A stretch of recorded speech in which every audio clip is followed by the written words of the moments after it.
Salok tayo na tayo guys. Ayan. Ito yung binulabog natin kanina guys habang tayo lumili. Yes. Unang salok.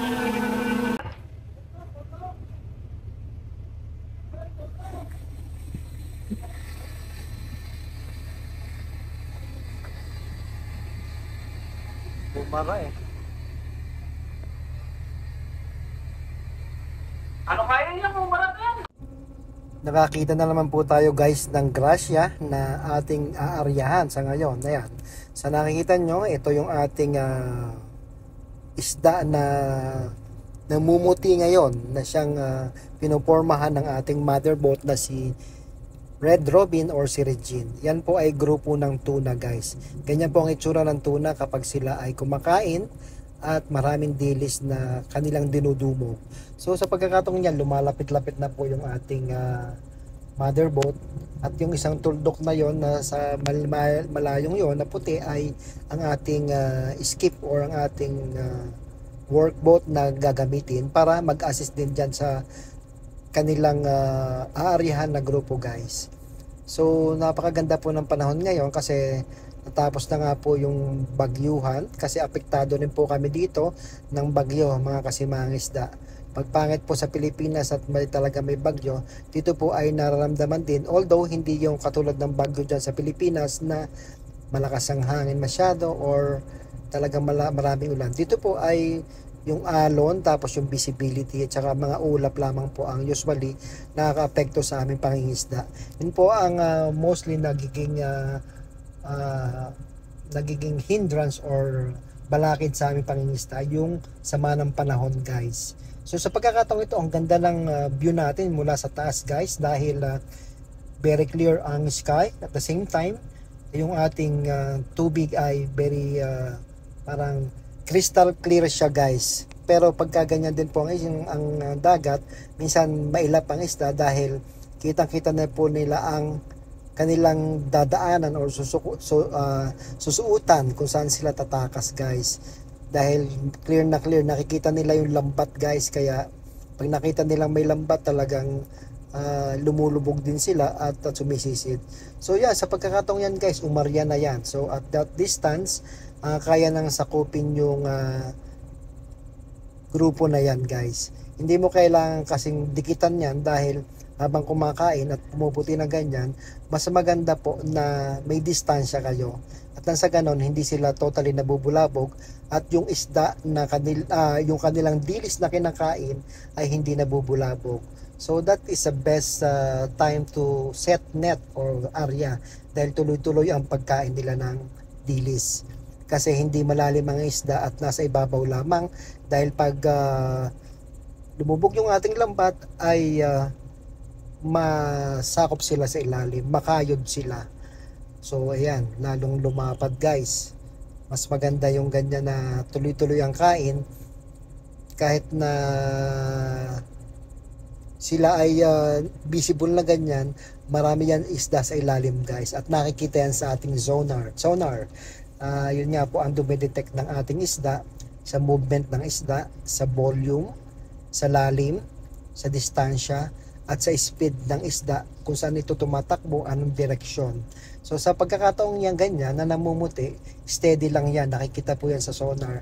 So sa mga previous vlogs ko po, pinakita ko sa inyo yung sonar at yung objects na nakikita sa sonar, yun po ay namumula or nag-green sa loob ng lambat. At yung lambat po, yung malaking bilog. So ayun po ay naipaliwanag ko na rin sa ating mga previous vlogs na inyong napanood, kung naman po ay napanood nyo. So bago lang po sa ating YouTube channel at saka sa Facebook page, yan po ang pamamaraan kung paano hinuhuli ang ating mga kinakaing dilatang tuna around the world. Kasi ang delivery po namin ay Gensan at worldwide po kami. Kung saan po may kaning at saan po may orders or clients ang ating company guys.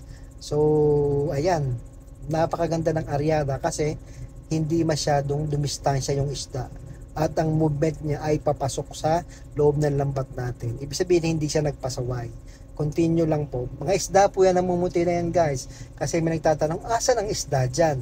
So yan nga pong namumuti na yan, nakasalukuyang inaaryahan. Kung bakit namumuti?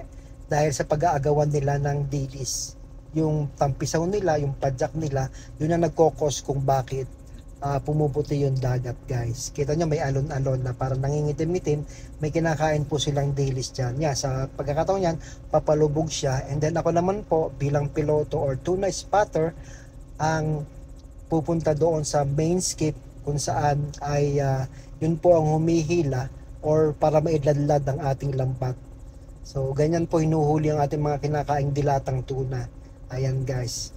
Pacific fishing po kami, international commercial fishing kami. Wala po tayo sa Pilipinas at kami po ay duly licensed dito, permitted to fish. Kasi hindi lahat po ng mga mangisda, ordinaryo mangisda ay pwedeng pumunta dito dahil sa laki po ng binabayaran sa permit, license, saka sa araw-araw pong gastos dito. Sa krudo pa lang po ng barko, sa gastos sa helicopter. So talagang napakalaki po ang gastos dito. Sa lambat po, nasa more than 40 million pesos na po, more than 40 million. Yun po ang sabi sa atin na ang presyo ng ating lambat. At ito po ay sumusukat ng halos or humigit kumulang sa 1 kilometro kapag ito ay nailadlad na. So yan po, ulit-ulit po ako para po sa ating mga bagong followers at subscribers na nanonood ng ating vlogs guys. So yan po ang pamamaraan kung saan ako nagbubulabog din. Pagbaba ko po dyan, yung ingay at saka tampisaw ng dagat, yun po ang magkokos kung bakit hindi lalapit dyan ng isda. So instead na lumapit or sumisid ang isda palapit dyan sa akin, dahil dyan po ay walang lambat, mapiprevent po natin sila na lumapit dito kasi may ingay dito. So once nakarinig sila ng ingay, iiwasan niya yung area na yan. Instead lumalim lang po sila dun sa sentro kung saan sila lumubog. Ganun po guys. Pero pag talaga pong mailap ang isda katulad ng mga gulyasan or skipjack, ay yan po ay talaga sisisid at sisisid. Mas mahirap pong hulihin ang gulyasan kaysa sa tuna. Ang tuna po, kung saan yan lumubog, doon lang po yan na magme-maintain, lalo na kung may pagkain din doon sa tapat nila kung saan sila lumubog. Ang gulyasan po, iiwanan niya yung dilis na kinakain niya once na yan ay natakot or nagulat sa ingay. Lalo na pagbagsak pa lang po ng ating main skip, sila ay tumatakas na kagad. Pero kung talagang napakadami po ng pagkain, yan po ay nagme-maintain lang dyan. So kung ang isda naman po ay halo ng skipjack or tsaka ng tuna or yellowfin, na dominate or na sasapawan ng mga yellowfin tuna ang gulyasan. Kung kaya't nahuhuli po natin sila na magkahalo. Pero yung pong inarehan natin ay purely tuna po ang itsura na yun kanina.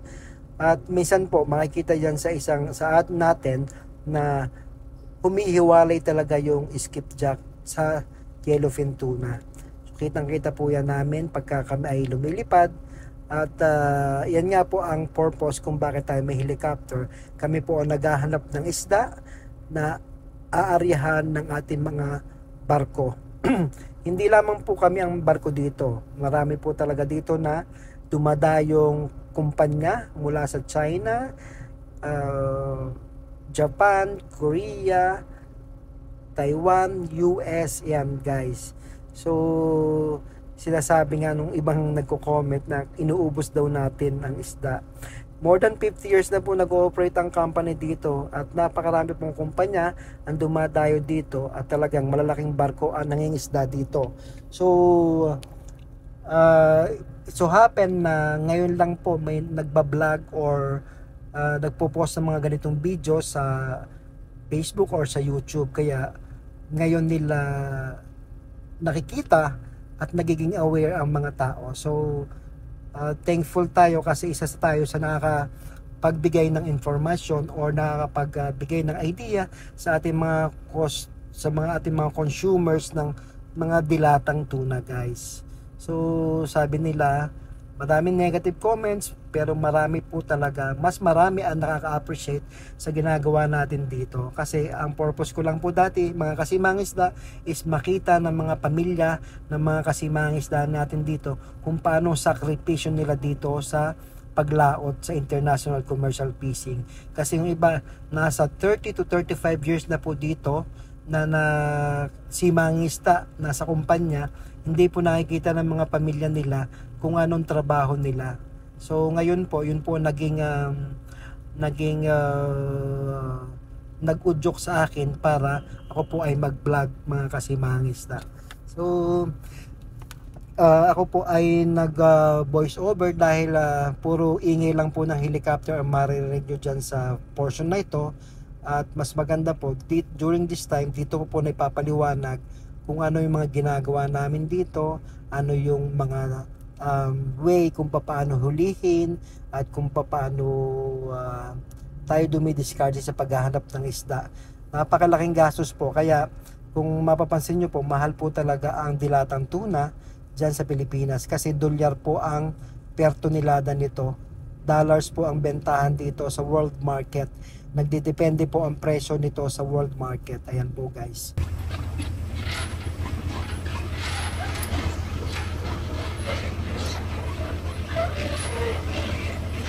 Kap, bawas kami ng hydraulic at auxiliary. Roger.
Labas na yan bro ha.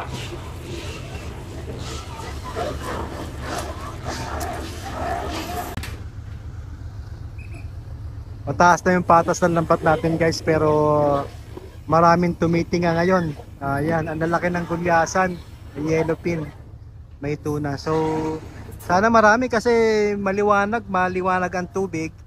Tapos mainit, tapos kitang-kita naman nila sa lambat, kita-kita naman ng isda ang lambat, pero tumitinga. Sana kasi kung madami yan, yun ang tendency pagka marami sila, nasisikipan sila sa loob ng lambat. Kaya hopefully sana may laman-laman, kasi wala nagpapakita dito sa ating loob ng lambat, pero ang kagandahan, maraming tumitinga. Ibig sabihin, malalim ang isda, nasa ilalim ng loob ng ating lambat, kaya sila ay hindi lumulutang. Ayan, so malapit na to, malapit na kumipot guys. So stay tuned lang mga kasimangisda. Shout out sa ating 323,000 followers na sa Facebook, at almost 24,000 subscribers sa ating YouTube channel. Ayan guys, mainit ang panahon ngayon, maganda. Unlike doon sa pinanggalingan namin sa Solomon Sea, medyo mano doon, pangit ng panahon, lagi may ulan, maulap, hindi kami makalipad. At the same time, hindi lumalabas ang isda, ayaw lumabas ng isda pagka ganun ang panahon. Gusto nila maganda ang temperatura, medyo humid o mainit-init ng konti,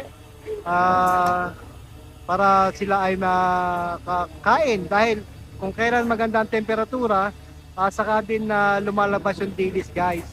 So kung walang dilis, ayaw din lumabas ng isda, pitik-pitik lang sila, so hirap maaryahan, di mo masubaybayan. So pagka yan ay puting-puti at marami kinakain, yun ang pinaka the best na time na aryahan. Katulad nung nakita nyo kanina sa ating aerial view, sa ating pagbubulabog kanina, ganun yun. Ganun ang itsura guys pagka marami kinakain, namumuti, mga gasol-gasol yung dagat, at yung lalim ng isla ay kita nyo naman na namumuti at bula-bula. Kaya pagka ganun ang itsura, marami silang kinakain guys. So stay tuned at talagang excited kami. Hindi rin natin masabi dahil yung nakikita natin kanina sa ating sonar ay hindi malaman kung puro isda or may kahalong dilis. Kaya let's find out after this kasi hindi masabi ng ating sonar operator kanina kasi dumidikit sa lambat at saka malalim ang isda. Thank you guys for tuning in. So standby tayo at maya malapit-lapit na to. Baka maya ay makapagsalok-salok na rin tayo at makabawi-bawi naman sa 3 araw nating hindi naka-area guys. Ayan. Thank you Lord for the blessing. Keep us safe everyone. Sana patuloy kayong mantabay sa aking mga videos guys.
Hey, what up?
First line, stop.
Sa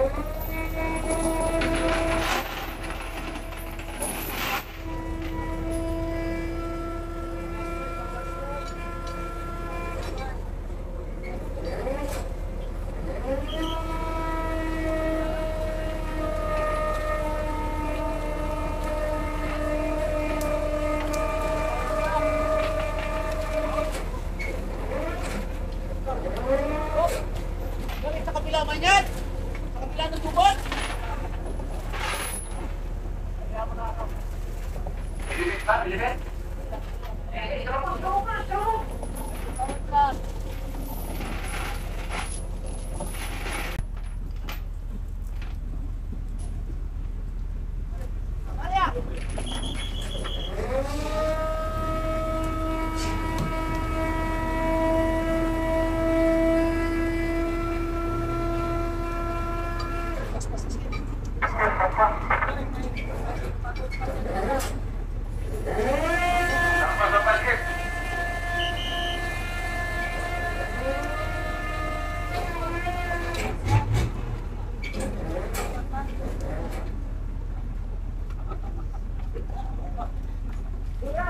Alagaan si Siano Paco.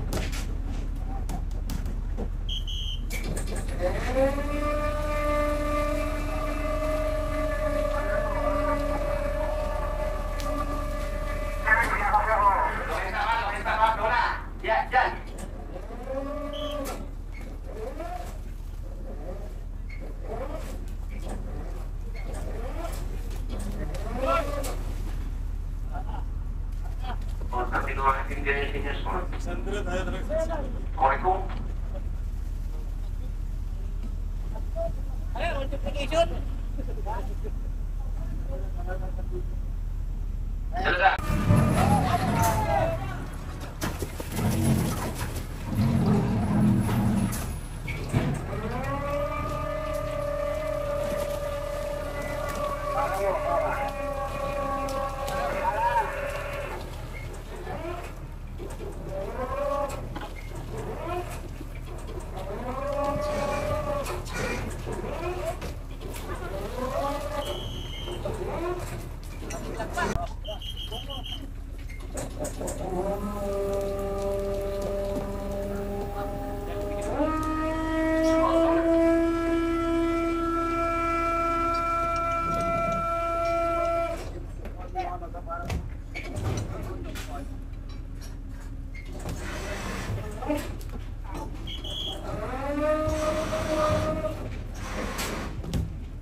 Hoy!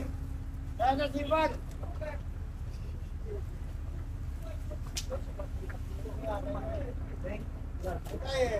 Saan si Bang Ting? Matagal magbalik. Hindi na pa nakaakyat.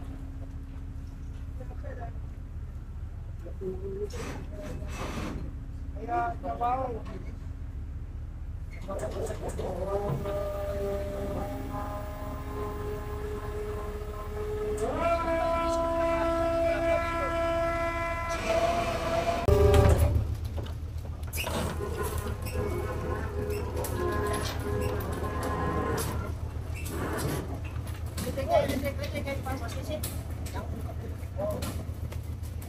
Tingala, this friend lah.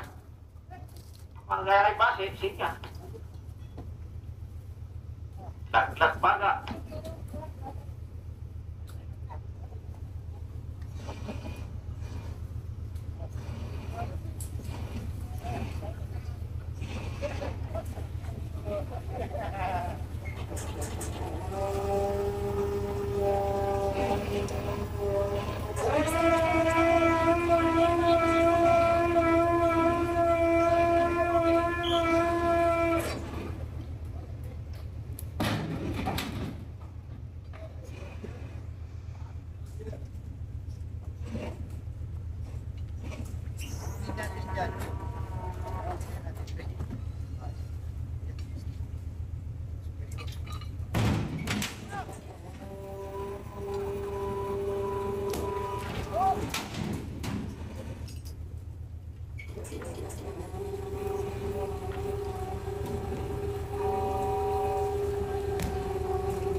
Teka lang, ingat, ingat.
Nalaking tuna.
Joker na.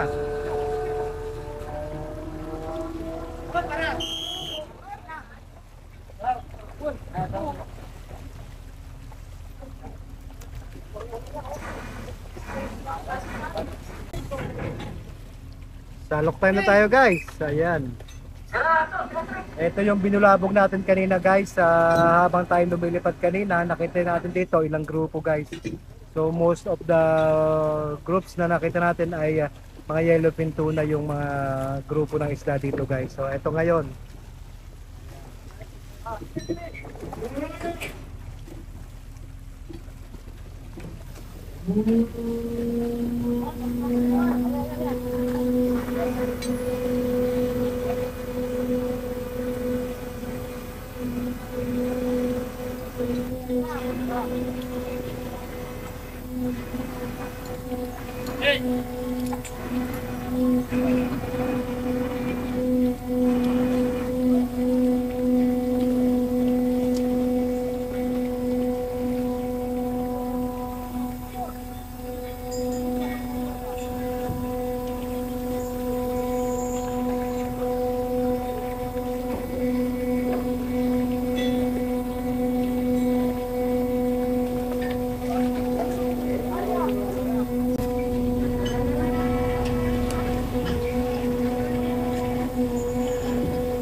Yes.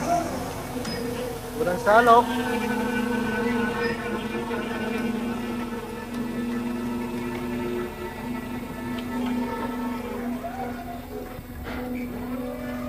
Slowly release. Anong class yan? Number 1? Alalay lang po ako sa alalay. Slowly release. Sa ulo yan, sa ulo.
Walang tila. Rapper.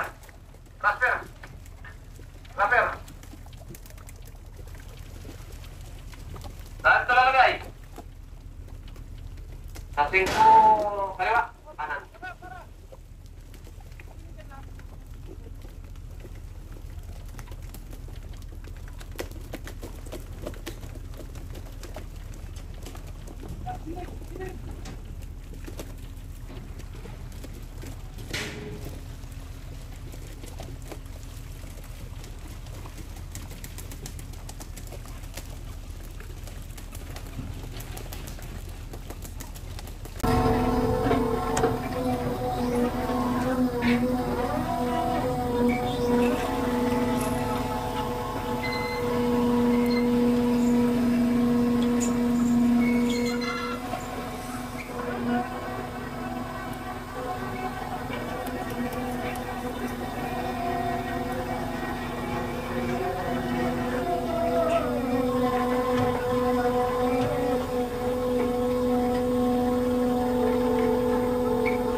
Okay, Bira, natanggal na yan eh.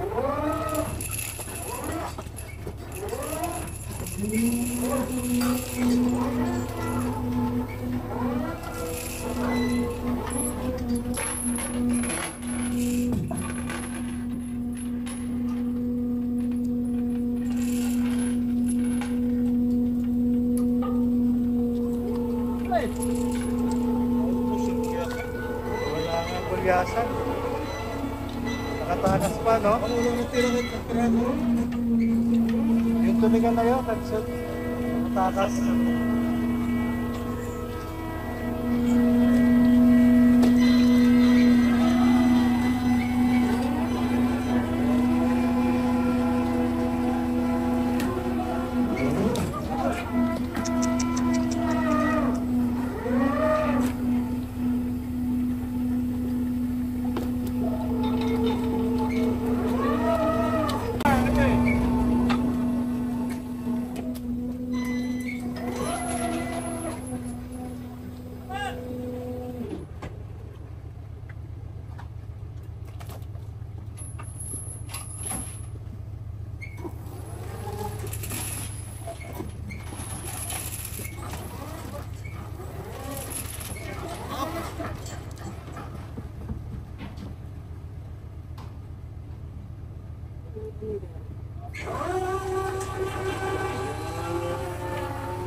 Parado, parado!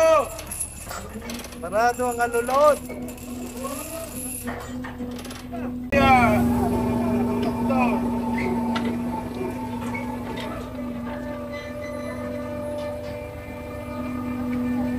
Ano, buwas na? Puno! Parado pa.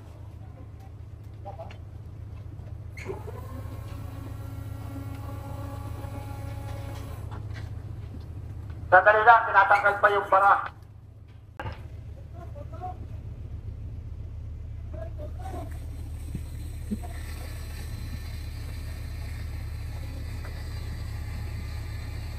Bumara eh. Ano kaya niya kung bara na yan?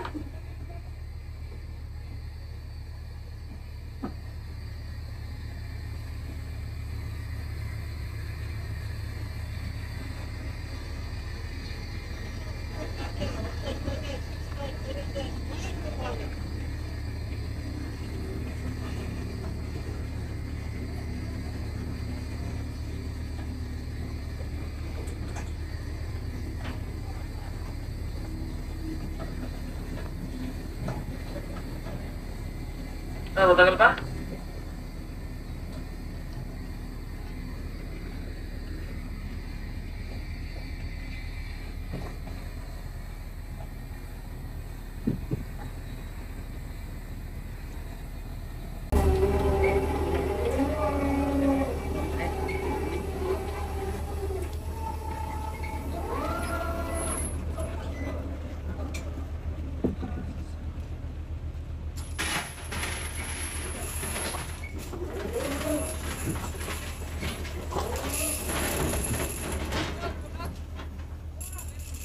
Ito na guys, yung huling laman ng ating lambat guys. Ayan. So, thank you for watching inyong Kasimangis na. Ayan. Siguro more or less nasa 30 tons yung nahuli natin. Puro yellowfin tuna guys. So, ito yung last na laman ng ating lambat. At thank you Lord for the blessings. And na-bless po kami ngayong araw na to. Ito nga po yung nakita natin nung lumipad tayo kanina sa nakita ko sa video. So ayan guys. Shoutout sa ating 323,000 followers and almost 24,000 subscribers sa ating YouTube channel. Please like, share, comment, and subscribe. Ito ang inyong Kasimangisda. Thank you for watching. Thank you po sa pag-antabay sa ating mga videos. Dito pa rin kami sa Pacific Ocean guys. Sa Pacific Ocean pa rin po kami nangingisda. Wala po kami sa Pilipinas. Ito po ay international commercial fishing guys. Thank you. And hapon na po 12:45 na po ng tanghali kayo maghahapon. So maraming salamat po. At ito po ang inyong Kasimangisda. Once again, thank you po. God bless us all. Keep safe everyone.